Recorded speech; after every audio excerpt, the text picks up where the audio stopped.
productivity is a dirty word for many people.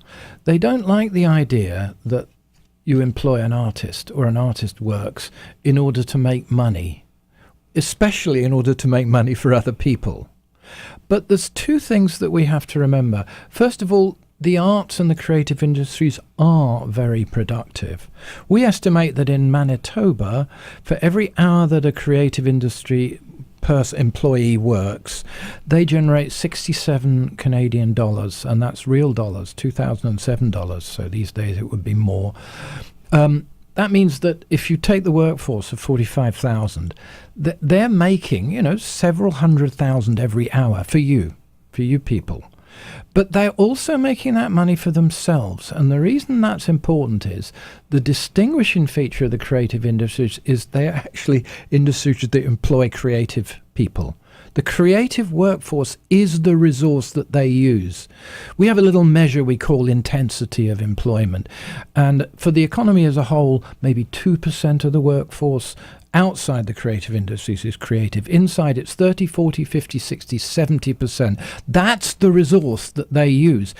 If you're going to use a resource, you have to replace it. It is as simple as that. That workforce has to live. It has to earn a living. Now, we have an industry which does an extraordinary thing. Economically, when I discovered this, I was very surprised. It's increasing productivity and increasing jobs at the same time.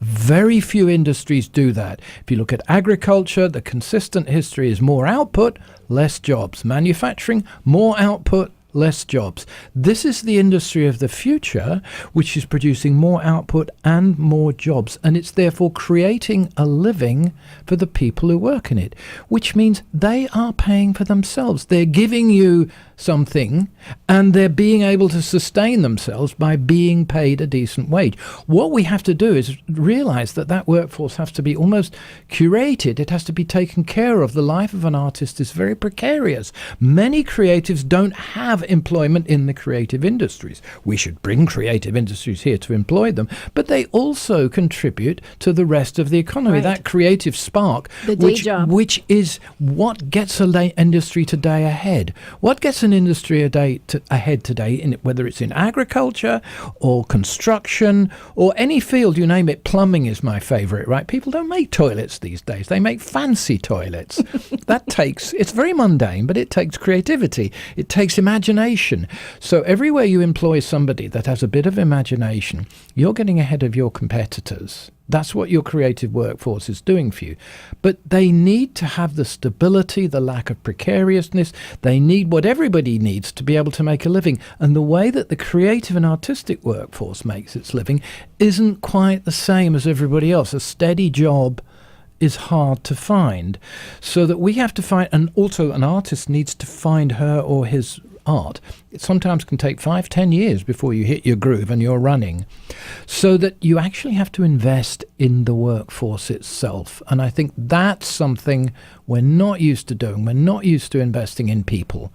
We think of investment as being buildings or mines or big aerospace plants. Well, that's all necessary. But here we have a resource, which is people, and we're not used to investing in people.